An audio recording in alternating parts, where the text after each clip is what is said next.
Karena pemerintah salah strategi urusan corona, ternyata berdampak parah bagi ekonomi Indonesia. Ambyar ekonominya. DPR pun rapat. Hari itu terjadi rapat alot di DPR. Para wakil rakyat sedang membuat rencana anggaran yang rumit.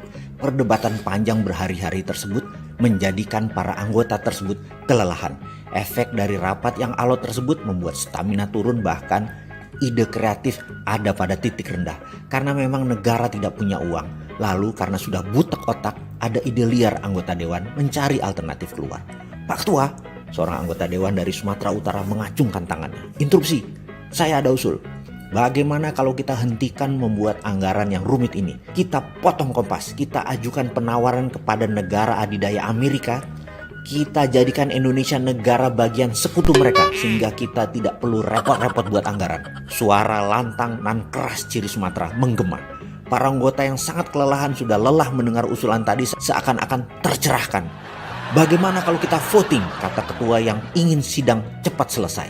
Tiba-tiba di sudut ruangan dengan medok Jawa seorang wakil rakyat dari Jawa Tengah berteriak, "Interupsi Pak Ketua." Seketika ruangan hening.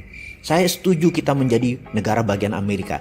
Tapi kalau kita menyerah begitu saja, itu tidak patriotis. Kita lebih bermartabat kalau kita menyatakan perang dengan Amerika. Suara gaduh di ruangan berkumandang. Saya setuju, kata para wakil di berbagai daerah.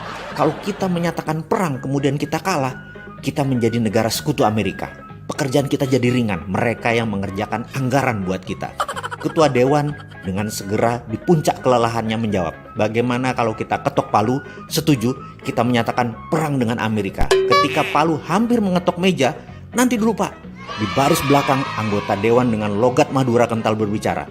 Dia lalu ambil mic, dia keraskan volumenya dengan logat kental Madura, dia berkata, "Bapak-bapak ini gimana? Iya kalau kita kalah, lah kalau kita menang kan malah repot kita. Kita mesti buat anggaran buat Amerika juga, tak iya?"